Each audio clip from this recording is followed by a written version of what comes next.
আসসালামু আলাইকুম সবাইকে, আমি জানাতুল তাবাসসুম। আজকে আমরা নিয়ে এসেছি ষষ্ঠ অধ্যায়ের বেসিক কনসেপ্ট নিয়ে। তো আজকের টপিক হচ্ছে উদ্ভিদে পরিবহন, অর্থাৎ উদ্ভিদে কিভাবে পানি এবং খনিজ লবণ পরিবহন হয় সেটাই আজকে আমরা জানব। তো তোমাদের প্রশ্নে যদি বলে যে উদ্ভিদে কিভাবে পানি পরিবহন হয় বা কোষরস কিভাবে পরিবহন হয় বা পানি শোষণ কিভাবে হয়, সবগুলোর প্রসেস কিন্তু একই রকম, অর্থাৎ তারা কিন্তু একইভাবে এই পরিবহন পদ্ধতিটা চালায়। কীরকম? এই এই ফ্লো চার্টটা তোমরা যদি মনে রাখতে পারো তাহলে তোমরা কিন্তু এই তিনটা প্রশ্নের উত্তর দিতে পারবা। এখন আমি যদি বলি যে হচ্ছে এই ফ্লোচার্টটা তোমরা পরীক্ষায় দেওয়া দরকার নেই, কিন্তু তোমরা যেটা করবা এই ফ্লোচার্টটা মনে রাখবা। এই ফ্লোচার্টটা মনে রেখে তোমরা কিন্তু প্রসেস ওয়াইজ, অর্থাৎ প্রত্যেকটা লাইন দিয়ে, মানে প্রত্যেকটা ফ্লোচার্টের প্রত্যেকটা লাইন দিয়ে তোমরা কিন্তু সেটা পরীক্ষা খাতায় তুলে লিখতে পারো। তাহলে যেটা হবে যে তুমি ফ্লোচার্টের মাধ্যমে পড়া যেরকম মনে থাকবে সহজে, ঠিক খুব সুন্দর করে কিন্তু খাতায় লিখতে পারবা। আচ্ছা, তো আমরা ক্লাসটা শুরু করি। প্রথমত আমাদের দেখো, প্রথমত প্রসেসটা শুরুই হবে প্রস্বেদন টান থেকে। প্রস্বেদন টান বলতে কি বোঝানো হচ্ছে? প্রস্বেদন কাকে বলে? প্রস্বেদন হচ্ছে যখন পাতা থেকে অতিরিক্ত যে পানিটা আছে, অতিরিক্ত পানি জলীয় বাষ্প আকারে বাইরে উন্মুক্ত হয়ে যায়, তাকে কিন্তু প্রস্বেদন বলা হয়। তাকে কি বলা হয়? তাকে হচ্ছে গিয়ে প্রস্বেদন বলা হয়। আর প্রস্বেদন টান কি? প্রস্বেদন টান হচ্ছে গিয়ে, মনে করো একটা গাছের যদি আমি পাতা কল্পনা করি, এই পাতায় কিন্তু অসংখ্য কোষ আছে, ঠিক কিনা, তাই না? অসংখ্য কোষ আছে। এখন এই কোষ থেকে মনে করো পানি বাইরে বের হয়ে যাচ্ছে, তার মানে এটা কি হচ্ছে? প্রস্বেদন শুরু হয়েছে।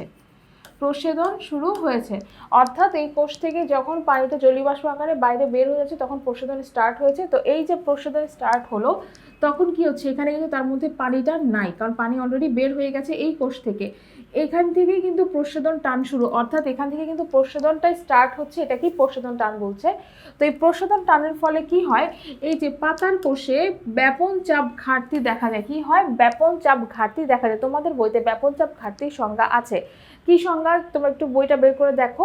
একই বায়ুচাপে যখন হচ্ছে কোনো একটি দ্রবণ এবং দ্রাবকের মধ্যে ব্যাপন চাপের পার্থক্যকে, অর্থাৎ কোনো একটা হচ্ছে গিয়ে, আমি যদি বলি যে একই বায়ুচাপে যে কোনো একটা দ্রবণ হতে পারে এবং ওই দ্রবণ এবং দ্রাবকের মধ্যে যে ব্যাপন চাপের পার্থক্য রয়েছে সেটাকে কিন্তু আলটিমেটলি বলা হচ্ছে ব্যাপন চাপ ঘাটতি।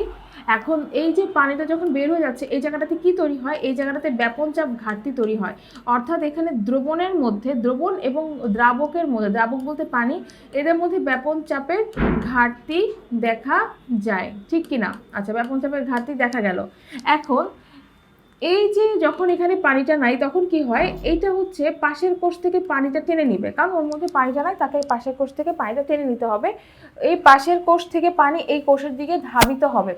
এটা কিন্তু কন্টিনিউয়াস একটা প্রসেস, অর্থাৎ যে কোষে পানি নাই সে পাশের কোষ থেকে পানিটাকে টেনে নিবে।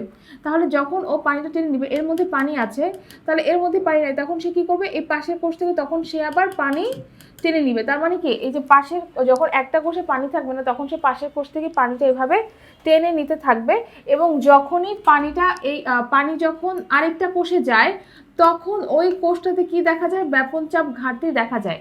কি বললাম? যখন কোনো কোষ থেকে পানি পাশের কোষে ধাবিত হয় তখন ওই কোষটাতে ব্যাপন চাপ ঘাটতি দেখা যায়। তার মানে যখন এখান থেকে পানি বের হয়ে গেছে তখন তার মধ্যে ব্যাপন চাপ ঘাটতি ছিল। তারপরে পানিটা যখন এই কোষ থেকে এই কোষে গেল তখন তার মধ্যে পানির অভাব, তখন তার মধ্যে আবার ব্যাপন চাপ ঘাটতি দেখা গেল। তার মানে এখানে ব্যাপন চাপ ঘাটতি দেখা যাবে, বারবার দেখা যাবে। আচ্ছা, এর পরের প্রসেসটা, এর পরের ধাপটা কি? দ্বিতীয় কোষেও হচ্ছে ব্যাপন চাপ ঘাটতি দেখা যায়, খুব ভালো। আবারও তার পাশের কোষ থেকে পানিটা টেনে নিবে। এই প্রসেসটা, একটা গাছ যদি তুমি কল্পনা করো, এই গাছে অসংখ্য পাতা রয়েছে, তো এই যে টানটা হচ্ছে এই পাতা থেকে শুরু করে, কাণ্ড থেকে শুরু করে এটা কোন পর্যন্ত যায়? এটা হচ্ছে কি মাটির নিচে মূলরোম পর্যন্ত একটা চোষক শক্তি সৃষ্টি হয়, কারণ ওই যে পাতার কোষগুলো পানি টানতে টানতে টানতে টানতে সেটা একদম মূলরোম পর্যন্ত পৌঁছাবে। অর্থাৎ মূলরোম তখন বুঝতে পারবে, ও আমার উদ্ভিদের পাতায় কোনো পানি নাই, এখন এই পানিটাকে সাপ্লাই দিতে হবে। এই চোষক শক্তির সৃষ্টি হয় মূলরোম পর্যন্ত। এখন তারপরে কি হয়? এই যে মাটি যেটা আছে, মাটির ভিতরে অসংখ্য পাথর আছে, শিলা আছে, এদের মধ্যে কিন্তু খাঁচা খাঁচা পানি জমা থাকে। তো মাটির ভিতরে যে পানিটা জমা থাকে সেটা হচ্ছে কৈশিক পানি, সেটা অভিস্রবণ প্রক্রিয়া এবং ব্যাপন প্রক্রিয়ায় মূল রোমে প্রবেশ করে। কোন দুইটা প্রক্রিয়া মূলরূমে প্রবেশ করবে? অভিস্রবণ এবং ব্যাপন প্রক্রিয়ায়। অভিস্রবণ মানে বোঝানো হচ্ছে অল্প ঘনত্বের দ্রবণ থেকে যখন বেশি ঘনত্বের দ্রবণে প্রবেশ করে তাকে বলা হচ্ছে অভিস্রবণ, আর ব্যাপন হচ্ছে বেশি ঘনত্বের দ্রবণ থেকে যখন কম ঘনত্বের দ্রবণে প্রবেশ করে তখন তাকে বলা হচ্ছে ব্যাপন। তার মানে দুইটা প্রক্রিয়াতেই কিন্তু পানিটা কি করছে? মূলরূমে প্রবেশ করছে। তোমাদের পরীক্ষা যদি কোষ রসের পরিবহন বলে, কোষ রস কি? যেখানে পানি এবং খনিজ লবণ দুটো একত্রিত হয়ে জমা থাকে, সেটা কোষ রস। অথবা তোমাকে যদি বলে খনিজ লবণের পরিবহন, সবগুলোর প্রসেস প্রক্রিয়াটা কিন্তু সেম হবে। আচ্ছা, এখন অভিস্রবণ প্রক্রিয়া ব্যাপন প্রক্রিয়া দুটোই দেখা যায়। তোমাদের মনে প্রশ্ন হতে পারে যে এই দুটো প্রক্রিয়া কিভাবে একই সাথে এইখানে দেখা যেতে পারে। এখন তুমি একটু কল্পনা করো, আমরা যখন কোষগুলোতে কি হয়, কোষগুলো কি হয় একটা থেকে আরেকটা পানি টেনে নেয়। তো যখন একটা থেকে একটা পানি টেনে নিবে, মনে করো আমি এখানে যে ছবি আঁকলাম, আচ্ছা মনে করো এই কোষটা হচ্ছে পানিটা টেনে নিল, তাহলে এখানে কি হয়ে যাচ্ছে? এখানে পানিটা ফাঁকা। তারপরে এখান থেকে এখানে এই কোষটা এই কোষ থেকে পানিটা টেনে নিল, তার মানে এখানে পানির পরিমাণটা কি থাকবে? বেশি থাকবে। আবার এই কোষ থেকে পানিটা আবার এই কোষে আসবে, তখন কি হবে? এখানে পানির পরিমাণটা বেশি থাকবে, এখানে পানির পরিমাণটা আলটিমেটলি কম থাকবে। তার মানে এইখানে অভিস্রবণ প্রক্রিয়ায় কম ঘনত্বের দ্রবণ থেকে বেশি ঘনত্বের দ্রবণে কি হবে? পানির সাপ্লাই হবে। যখন মাটি থেকে মূলরূম যখন পানিটা টেনে নিবে তখন কি হচ্ছে? এই লাস্টের কোষে কিন্তু পানিটা কম থাকবে, স্বাভাবিক। এখানে পানি বেশি বেশি বেশি বেশি এবং লাস্টে গিয়ে তখন পানির পরিমাণটা কম। এই কম পানির জায়গায় কি হবে? মূলরূম থেকে পানিটা কম পানির জায়গা থেকে বেশি পানির জায়গায় যাবে, অর্থাৎ অভিস্রবণ প্রক্রিয়ায় কি হচ্ছে? পানিটা প্রবেশ করছে, মূলরূমে প্রবেশ করছে, সেখান থেকে পাতায় পৌঁছা যাচ্ছে। আর ব্যাপন প্রক্রিয়া মূলত বোঝানো হচ্ছে যে যেমন এই যে এখানে মাটির ভিতরে যে পানি আছে এগুলোতে ঘনত্ব বেশি, পানির ঘনত্বটা বেশি, কিন্তু এখানে পানির ঘনত্বটা কম। তো বেশি ঘনত্বের দ্রবণ থেকে যখন কম ঘনত্বের দ্রবণে পানি যাবে সেটাকে বলা হচ্ছে কি? ব্যাপন প্রক্রিয়া। তার মানে এখানে দুইটা প্রসেসই সম্পন্ন হচ্ছে, ঠিক আছে? এরপরে দেখো পানিটা কি হবে? মূলের কর্টেক্সে প্রবেশ করবে। মূলের কর্টেক্স কি? তোমাদের বইতে একটা ছবি আছে, দেখবা। মূলের কর্টেক্স মূলত মূলের বাইরের যে আবরণটা থাকে সেটাকে মূলের কর্টেক্স বলা হচ্ছে।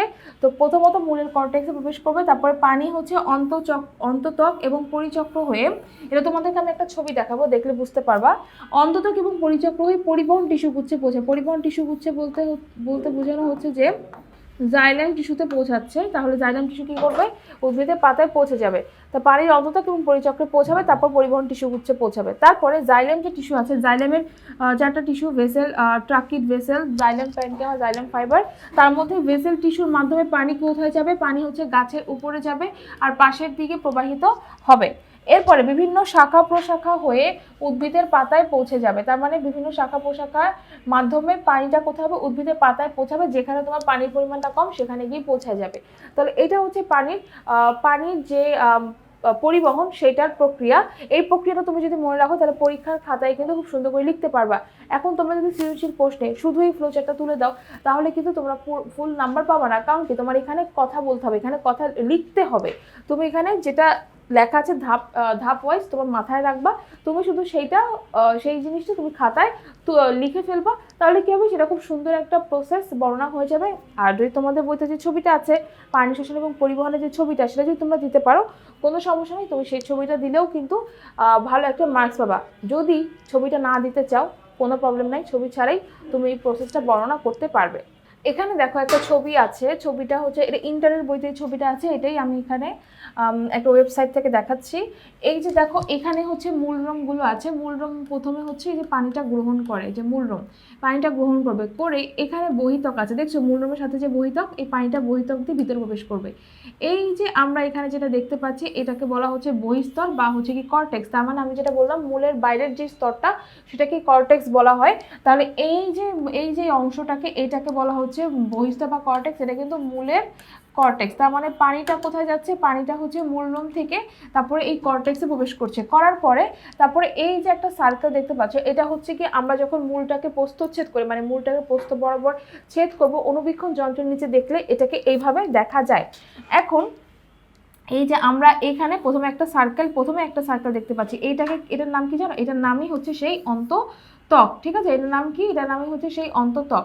আচ্ছা, এই অন্তত্বকের নিচে দেখো আরেকটা অংশ আছে, এটাকে বলা হচ্ছে পরিচক্র। দেখছো পরিচক্র, তার মানে কি পানিটা এই মূলরোম থেকে আস্তে আস্তে কোথায় যাচ্ছে? এই যে আস্তে আস্তে হচ্ছে এখান থেকে ফার্স্টে অন্তত্বকে প্রবেশ করে, অন্তত্বকে প্রবেশ করার পরে কোথায় যায়? পরিচক্রে যায়। তাহলে অন্তত্বক এবং পরিচক্র হয়ে, মানে প্রথমত মূলের কর্টেক্সে প্রবেশ করে, তারপরে অন্তত্বক এবং পরিচক্র হয়ে পরিবহন টিস্যুগুচ্ছে পৌঁছায়। আচ্ছা, এখন পরিচক্রের নিচে এই অংশটাতে তুমি হচ্ছে পরিবহন টিস্যুগুচ্ছ দেখতে পাবা। পরিবহন টিস্যুগুচ্ছ কোনগুলো? যেগুলো হচ্ছে পরিবহন করে। জাইলেম টিস্যু পরিবহন টিস্যু, ফ্লোয়েম টিস্যুটাও পরিবহন টিস্যু। তবে জাইলেম কি করে? পানি আর খনিজ লবণ পরিবহন করে।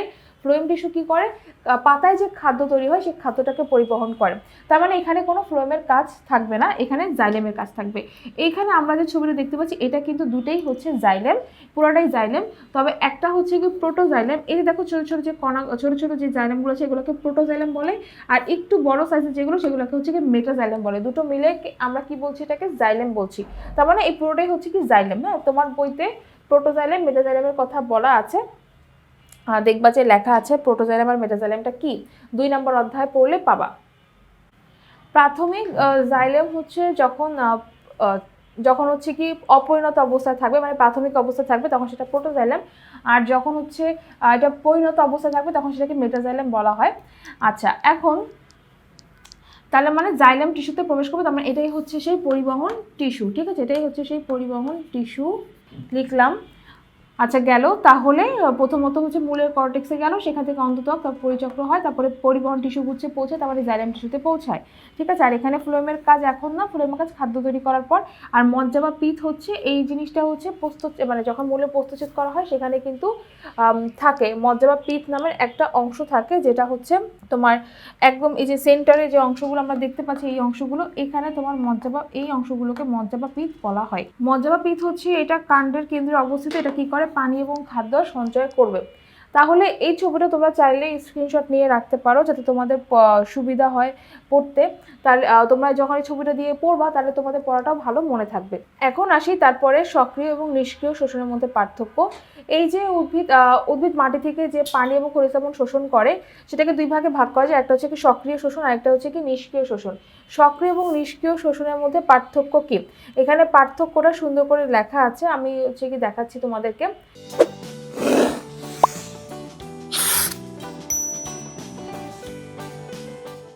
সক্রিয় শোষণ কি? সক্রিয় শোষণ প্রক্রিয়া হলো উদ্ভিদের খনিজ লবণ পরিশোষণ প্রক্রিয়া।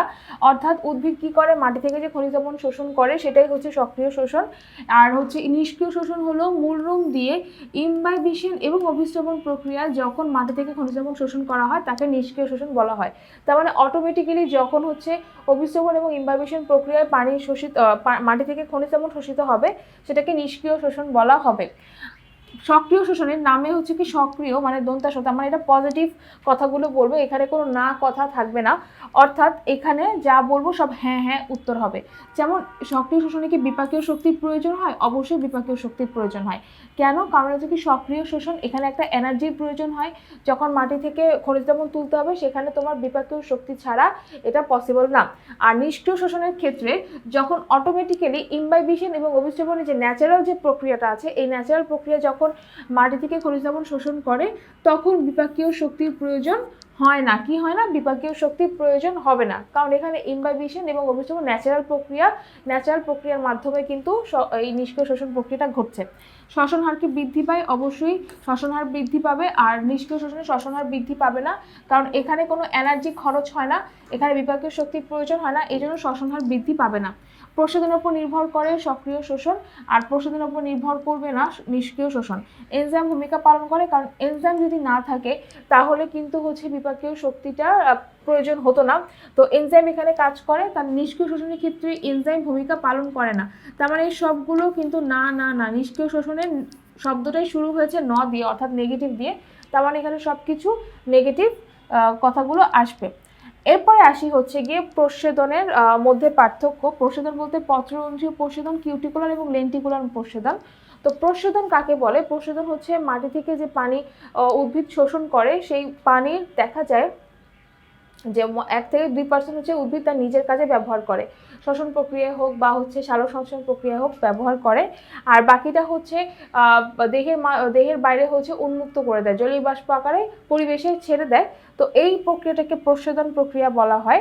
এই প্রস্বেদন প্রক্রিয়া আবার 3 ধরনের, একটা হচ্ছে পত্ররন্ধ্রীয়, আরেকটা কিউটিকুলার, একটা হচ্ছে লেন্টিকুলার। এই তিনটার মধ্যে পার্থক্য মনে রাখলে তোমরা ইজিলি হচ্ছে 2 নম্বরের কোশ্চেন বা 3 নম্বরের কোশ্চেনের অ্যান্সার করতে পারবা। আচ্ছা, প্রথমত হচ্ছে পত্ররন্ধ্রীয় প্রস্বেদন কোথায় ঘটে? পাতায় ঘটবে, কচিকাণ্ডে, ফুলের বৃতি, পাপড়িতে। যে সকল জায়গা হচ্ছে সবুজ রং থাকবে অবশ্যই, এবং উদ্ভিদের যে অংশগুলোতে তোমার ছোট ছোট ছিদ্র থাকবে, মানে পত্ররন্ধ্র থাকবে, সেখানেই পত্ররন্ধ্রীয় প্রস্বেদন ঘটবে। পত্ররন্ধ্রীয় প্রস্বেদনের ক্ষেত্রে পত্ররন্ধ্র কি এটা বুঝতে হবে। পাতার মধ্যে যে খুব ক্ষুদ্র ক্ষুদ্র যে ছিদ্রগুলো থাকে, মাইক্রোস্কোপ ছাড়া দেখা যাবে না, সেই ছিদ্রগুলোকে পত্ররন্ধ্র বলে। পত্ররন্ধ্রের মাধ্যমে যখন পানি পরিবেশে উন্মুক্ত হয়ে যাবে, তাকে পত্ররন্ধ্রীয় প্রস্বেদন বলা হবে। পাতায় কচিকাণ্ডে পাওয়া যায়, ফুলের বৃতিতেও পাওয়া যায়, পাপড়িতেও পাওয়া যায়। কিউটিকুলার হচ্ছে পাতার উপরে এবং নিচের ত্বকে মোমের মতো একটা আবরণ থাকে, যেটাকে বলা হয় কিউটিকল। তো উদ্ভিদের বহিত্বকে পাতার উপরে এবং নিচে যে প্রস্বেদন হবে, কিউটিকলের মাধ্যমে যে প্রস্বেদন হবে, তাকে কিউটিকুলার প্রস্বেদন বলা হয়। আর লেন্টিকুলার প্রস্বেদন হচ্ছে গিয়ে কাণ্ডের যখন গৌণ বৃদ্ধি ঘটে, তখন তার বাকল ফেটে যায়, বাকল ফেটে গিয়ে লেন্টিসেল নামক ছিদ্র তৈরি করে। লেন্টিসেলের মাধ্যমে যখন প্রস্বেদন সম্পন্ন হয়, তাকে বলা হয় লেন্টিকুলার প্রস্বেদন। কখন ঘটে? অবশ্যই যখন পত্ররন্ধ্র খোলা থাকবে, অর্থাৎ দিনের বেলা কিন্তু পত্ররন্ধ্র খোলা থাকে, তখন পত্ররন্ধ্রীয় প্রস্বেদন ঘটবে। কিউটিকুলার প্রস্বেদন এটা দিনরাত উভয়ই হবে, আর লেন্টিকুলার প্রস্বেদন সবসময় ঘটবে। প্রস্বেদন হার সবচেয়ে বেশি প্রস্বেদন ঘটে হচ্ছে কি পত্ররন্ধ্রের মাধ্যমে, অনেক বেশি ঘটবে। কিউটিকুলারে খুবই কম, আর হচ্ছে লেন্টিকুলারে খুব কম। প্রস্বেদন পানি ক্ষয়ের পরিমাণ, পানি ক্ষয়ের পরিমাণ মানে হচ্ছে কতটুকু পরিমাণ পানি পরিবেশে উন্মুক্ত হয়ে যায়। 90 থেকে 95% পানি পত্ররন্ধ্রের মাধ্যমে বের হতে পারে। কিউটিকুলারের মাধ্যমে 2 থেকে 5% পানি বের হবে, আর লেন্টিকুলারের মাধ্যমে মানে লেন্টিসেলের মাধ্যমে হচ্ছে কি 1% পানি বের হবে। কোষের ভূমিকা রক্ষী কোষ কর্তৃক নিয়ন্ত্রিত। যদি তুমি পত্ররন্ধ্রের ছবি দেখো, তোমাদের বইতে আছে, দেখবা 6 নম্বর অধ্যায়। তো পত্ররন্ধ্রের বাইরে দেখবা একটা কোষ আছে, যেটাকে বলা হয় রক্ষী কোষ। এই রক্ষী কোষ দ্বারা নিয়ন্ত্রিত হয়।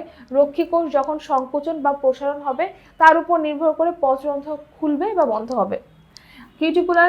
কিউটিকলের উপরে কোষের কোনো ভূমিকা নাই, আর লেন্টিসেলের উপরেও ভূমিকা থাকবে না। কোন উদ্ভিদে দেখা যায়? প্রায় সব সবুজ উদ্ভিদে যাদের পাতা আছে সেগুলোতে অবশ্যই পত্ররন্ধ্র দেখা যাবে। আর কিউটিকল যেটা হচ্ছে কি আমি বলেছি মোমের মতো আবরণ থাকবে, যেই সকল পাতা খুব পুরু বা মোটা, এই ধরনের পাতাতে হচ্ছে কিউটিকলের মাধ্যমে প্রস্বেদন সংঘটিত হবে।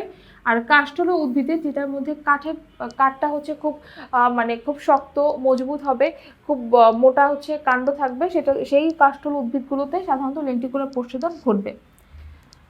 এরপরে আমরা জানি প্রস্বেদনের যে প্রভাবক আছে সেটাকে 2 ভাগে ভাগ করা যায়। একটাকে বলা হচ্ছে বাহ্যিক প্রভাবক, আরেকটাকে বলা হচ্ছে কি অভ্যন্তরীণ প্রভাবক। তো বাহ্যিক প্রভাবক কি? যে বাইরের যে উপাদানগুলো প্রস্বেদনকে প্রভাবিত করে, সেটাই বাহ্যিক প্রভাবক। আর একটা উদ্ভিদের মধ্যে যে বিষয়গুলো থাকে, উদ্ভিদের মধ্যে যে অংশগুলো থাকে, তার মাধ্যমে যে প্রস্বেদন প্রভাবিত হচ্ছে, সেটা হচ্ছে অভ্যন্তরীণ প্রভাবকের মধ্যে পড়বে। আচ্ছা, এখন দেখো প্রস্বেদনের বাহ্যিক প্রভাবক কোনগুলো? তাপমাত্রা, আপেক্ষিক আর্দ্রতা, আলো, বায়ু, প্রবাহ।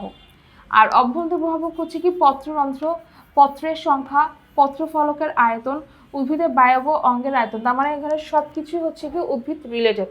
এখন আমরা আগে অভ্যন্তরীণ প্রভাবকটা আগে পড়বো, কারণ এটা অনেক ইজি। পত্ররন্ধ্র হচ্ছে গিয়ে পাতার মধ্যে যে ক্ষুদ্র ক্ষুদ্র ছিদ্র থাকে, সেটাকে বলা হয় পত্ররন্ধ্র। তো পত্ররন্ধ্রের সংখ্যা, আয়তন, তার গঠন এবং অবস্থান কোথায়, তার উপর নির্ভর করে প্রস্বেদন হারের তারতম্য ঘটে।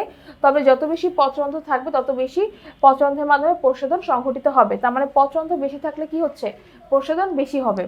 এরপর হচ্ছে পত্রের সংখ্যা, পাতার সংখ্যা, তার আয়তন কেমন, গঠন কেমন, কোথায় অবস্থান, এর উপর নির্ভর করে প্রস্বেদন হারের উপর তারতম্য দেখা যায়। এখানে পাতার সংখ্যা যদি বেশি হয়, তাহলে প্রস্বেদন হারও কি হবে? বেশি হবে। পত্রফলকের আয়তন, পত্রফলক মানে হচ্ছে আমি যদি একটা পাতা আঁকি, পাতার কিন্তু এই সবটুকু হচ্ছে পাতা, এর মধ্যে যে অংশটা সবুজ সেটাকে বলা হয় পত্র ফলক। এখন এই পত্রফলকের আয়তন অর্থাৎ পত্রফলকের এখানে যে যতটুকু চওড়া থাকবে প্রসাধন হার তত বেড়ে যাবে। আর যদি এই পত্রফলকের আয়তন খুবই ছোট হয় তাহলে তার প্রসাধন হারটা কি হবে, কম হবে। অর্থাৎ আয়তন বাড়লে পত্রফলকের আয়তন বাড়লে প্রসাধন হারটাও বাড়বে। উদ্ভিদের বায়বীয় অঙ্গের আয়তন, বায়বীয় অঙ্গ বলতে হচ্ছে অন্যান্য যে বায়বীয় অঙ্গ রয়েছে যেমন পাতা, যার মাধ্যমে হচ্ছে গিয়ে পানিটা বাইরে বের হয়ে যাচ্ছে, তারপরে হচ্ছে কাণ্ডের যে লেন্টিসেল কাণ্ডের মাধ্যমে যে পানিটা বের হয়ে যাচ্ছে, এগুলো উদ্ভিদের বায়বীয় অঙ্গ। এগুলো যদি কলেবর বৃদ্ধি পায়, কলেবর বলতে আয়তন বৃদ্ধি পেলে প্রসাধন হারটাও কি হবে, প্রসাধন হারটাও হচ্ছে গিয়ে বেড়ে যাবে। ঠিক আছে, আচ্ছা এখন আসি হচ্ছে গিয়ে বাহ্যিক প্রভাবক। তাপমাত্রা হলে কি, তাপমাত্রা বাড়লে কি হবে, তাপমাত্রা কমলে কি হবে। অধিক তাপে পানি সহজেই বাষ্পে পরিণত হতে পারে বলে প্রসাধন হার দ্রুততর হয়। আবার তাপমাত্রা কমে গেলে স্বাভাবিক নিয়মে প্রসাধন হার কম হয়। তার মানে হচ্ছে তাপমাত্রা যদি বেড়ে যায়, তাপমাত্রা বেড়ে গেলে কি হবে, পানি খুব সহজে জলীয় বাষ্পে পরিণত হতে পারবে। তাহলে যদি তাপমাত্রা বাড়ে তাহলে প্রসাধন হারটাও কি হবে, বেড়ে যাবে। আর যদি তাপমাত্রা কমে তখন সহজে জলীয় বাষ্পে পরিণত হতে পারবে না, তার মানে কি হচ্ছে, প্রসাধন হারটা তখন কমে যাবে। এরপরে হচ্ছে কি আপেক্ষিক আর্দ্রতা, যদি আপেক্ষিক আর্দ্রতা কম থাকে প্রসাধন হার বাড়বে, বেশি থাকলে হার কমে যাবে। তোমাদের ফার্স্টে বুঝতে হবে আর্দ্রতা কাকে বলে, আপেক্ষিক আর্দ্রতা কাকে বলে। আর্দ্রতা হচ্ছে যখন জলীয় বাষ্প তৈরি হওয়ার, জলীয় বাষ্প যে তৈরি হচ্ছে, পানি থেকে জলীয় বাষ্প তৈরি হওয়ার প্রসেসটাই হচ্ছে কি আর্দ্রতা। আর আপেক্ষিক আর্দ্রতা কি, তাহলে বায়ুতে জলীয় বাষ্পের পরিমাণটাকে বলা হচ্ছে আর্দ্রতা। আর আপেক্ষিক আর্দ্রতা হচ্ছে গিয়ে বায়ুতে জলীয় বাষ্পের পরিমাণ এবং বায়ু যতটুকু জলীয় বাষ্প ধারণ করতে পারে তার ক্ষমতার আনুপাতিক হারকে বলা হয় আপেক্ষিক আর্দ্রতা। তাহলে যদি আপেক্ষিক আর্দ্রতা কম থাকে তখন কি হবে, আপেক্ষিক আর্দ্রতা কম থাকলে অর্থাৎ হচ্ছে যদি বায়ুতে জলীয় বাষ্পের পরিমাণ এবং হচ্ছে তা জলীয় বাষ্প ধারণ ক্ষমতার পরিমাণ এই দুটার আনুপাতিক হার যদি কম হয় তখন কি হবে, প্রসাধন হারটা তখন বেড়ে যাবে, কারণ তখন তার মনে হবে আচ্ছা আমার আরো জলীয় বাষ্প তৈরি করতে হবে।